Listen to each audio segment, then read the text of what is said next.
Basically, leaders can architect a blueprint that is authentically Filipino by sticking to the Filipino values. One value is yung malasakit, tsaka yung pakikisama. Okay? In Western organizations, usually, after the 5 p.m. shift or 6 p.m. shift, basta natapos yung shift, ang mga workers, they leave. Okay? With Filipinos, usually they hang out. Okay? Filipinos usually work together, relate to one another. Hindi siya trabaho lang. It's more of may pakikisama. At dahil sa pakikisama to, nagiging madali yung communication, yung collaboration, which is difficult for other nationality.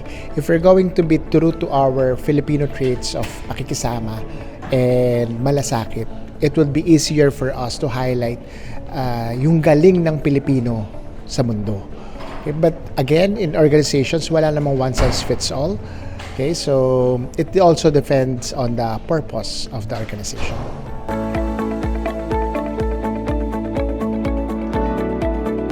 I don't see anything na outdated. It's more of, is it still applicable to the purpose or to the objective of the organization? If it's not, then we have to replace it. Okay? But one trait na madalas na misinterpret is the utang na loob concept of Filipinos. No?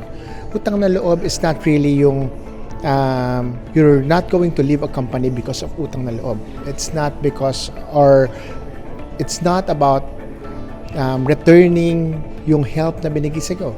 Utang na loob is really more of being true to the person who helped you and being grateful to the person that helped you or the company who helped you. That's really what utang na loob is all about. It's not about what's happening now, which is most Filipino interprets it as dahil may utang na loob ako sa'yo, I'm forever in debt of you. So, hindi siya ganoon. Nangyayari para siyang blackmail. No? Kailangan lang natin ma-replace yung concept na ano ba talaga yung utang na loob. It's about gratefulness. It's about being a blessing to the person who blessed you.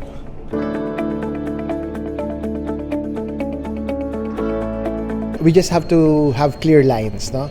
When you say work from home, is this work paid by output or work paid by hour? It's very important.